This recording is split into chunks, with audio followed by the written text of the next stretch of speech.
And good evening, everyone. I'm Bo Williams. Welcome to The 7. Glad you're with us this afternoon. Let's get a look at the big 7 stories happening right now. The first of those has been a big story since WAT 6 on your side news at 11 last night. And the effort is still going tonight, making sure that huge fire in Newport does not flare up again. Now take a look. The images coming out of this fire have been startling. It was in the 10 o'clock hour last night when WAT 6 on your side viewers like Timmy Reed started sharing pictures and videos like what you're seeing here, with a column of smoke rising into the sky, lit up by flames burning on the ground below. And the airborne view from this drone video shows that ominous glow, the fire burning at Scott Plastics. Now, a fire of this size demands an equally large response from first responders, and you can see that in some of these pictures from the County Emergency Management Agency, the post on Facebook going with these, revealing that every emergency response agency in that county lent a hand, as did firefighters from surrounding counties and from the city of Newport. The EMA describes this as hundreds of men and women working together in, quote, a sight to see. Well, the work continued into today as firefighters maintained control of the scene. Community members brought food and water to the scene for those emergency personnel, knowing they must have been miserable with all the smoke and heat. And we found out today that one of the people involved with supporting the firefighting, well, that work that was being done, is a fire cadet just 15 years old. Kind of goes through your head, but at that point I was like, you know, I have a job I got to do. There's guys out there on the front line doing that. I'm out here trying to make sure they've got what they need so their safety to get the fire out. So, you know, in a moment like that, you don't think of what your age is there. You got a job to do, so you do it. I heard a session of booms, didn't know what it was, came outside and I saw the column of smoke from my front porch. So got in the car and drove down, and by the time I got to the end of the road, I could see the blaze. I went back home and got the family, and we came out and saw what was going on. Brought some supplies to firefighters, water, Propel, popsicles. And this morning when I took the kids to school, it was still going. You know, we also heard from a worker at Scott Recycling, not sure about what will happen to the company and his job. The building was a total loss. Fire crews say no one was hurt. They don't know yet what caused it, but they are still investigating tonight. Our next Big 7 story for you: no bond hearing for a woman accused of shooting and killing a 4-year-old. Brianna Runyons was scheduled to be in court today, but waived her right to a hearing and will stay in jail, facing charges of first-degree murder and aggravated child abuse. According to police, Runyons told investigators that the young girl identified as Evangeline Gunter and another girl were in her care at a home on Airport Road in Rockwood when apparently they were being punished for not following rules and told to stand in the corner.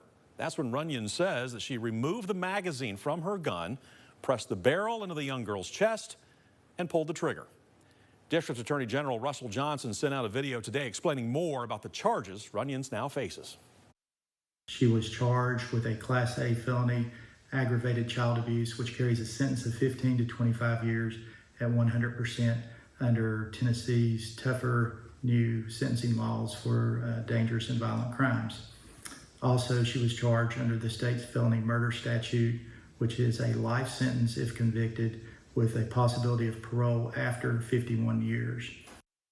Runyons is being held on a $1.5 million bond and has been given a public defender. Johnson says the next step is a status hearing next month, followed possibly by an evidence hearing and possibly a grand jury after that, potentially when the grand jury meets in October. But more likely, Johnson says, it would happen at the February meeting. Of course, we'll keep following this through the courts. Next on our Big 7 list for you tonight, Knoxville police asking for help locating this missing woman. Take a look here. This is Mary Crippen, and police say she was last seen back in June at an abandoned property along the 2400 block of East Magnolia Avenue. We are told she last spoke with her family in early July. Now, she was reported missing last Monday. Mary is 5'7", weighs around 120 pounds, brown hair. Anyone with information on her whereabouts is asked to please contact police.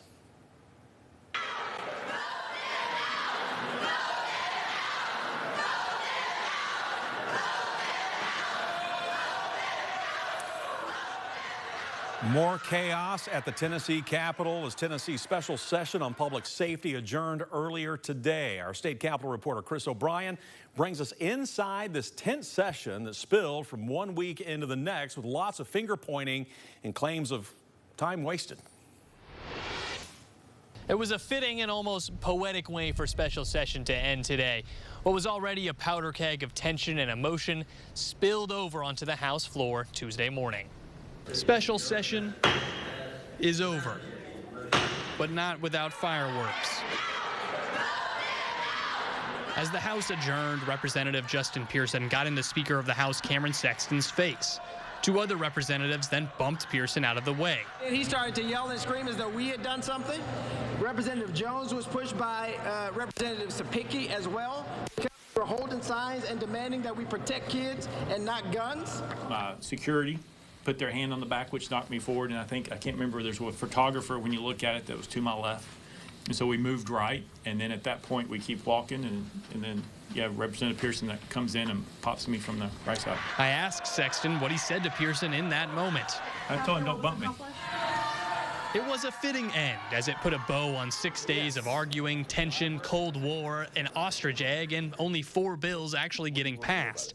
The Senate and House Republicans were at odds with each other all week, with the Senate successfully trying not to pass any more bills. No, nobody. We both won. We both won. Governor Bill Lee stayed out of the public eye much of the week, but helped broker a deal between the House and Senate to close an ugly special session this morning. I believe it was hopeful. It was difficult, as I said. It was important. But important and difficult and hopeful, those are things that we should celebrate, and I am. Do we have a lot of work to do going forward? We should never stop. For now, it's sine die, which essentially means we are adjourned in Latin. And everyone will take a collective breath. But not many, both in the legislature and out, feel Tennessee is any safer than when we started. We did ask the governor about the moment on the House floor where tension spilled over. He said essentially that he's not going to comment on it because he didn't see it with his own eyes, and he's going to let the House be the House. For now in Nashville, Chris O'Brien. Chris, thank you. Well, the big story list brings us now back to Knoxville. With the poll set to close at 8 o'clock, you have less than an hour now to cast your ballot in the city primary election. We've had crews at voting locations throughout the day for you, including the Christenberry Community Center. It's too early to tell how turnout went, though there were only a handful of people showing up when we visited. Now, around 8,800 ballots had been cast in the early and absentee voting. That number actually down from 2019. We found voter George Brown, though, who told us why he chose to come out and cast his vote today. I think they're all important because you've got to have who you want in your local positions as well as the ones that you want in the big elections. Races on the ballot include city mayor, 5 city council seats, but one of those for District 5, by the way, is uncontested. Voters are also choosing a municipal court judge. Again, polls close tonight at 8 o'clock. Of course, we'll be watching for results as soon as they come in. We'll have them scrolling for you at the bottom of your screen and updated constantly at WATE.com. And then we'll have a full wrap-up of the numbers and hear from the candidates tonight at 11 o'clock. Another big story in our list, people struggling after a tornado ripped up their apartment complex. It's been more than 3 weeks now since that EF2 tornado's path out in West Knox County sliced through the level crossing apartments. Storm reaching peak strength, packing winds around 130 miles per hour, peeling off building roofs, smashing windows, and pelting walls with debris. Hundreds had to find somewhere else to stay. Eventually, the owners told some residents their leases were being canceled and they would have to move. Now, we've heard claims from residents that the complex has been secretive and unaccommodating to the circumstances at hand. Today, we met one Anderson County woman whose brother lives at those apartments. Laurel Newman says he is on the autism spectrum and has difficulty with change. She says it's been extremely hard for him to adjust.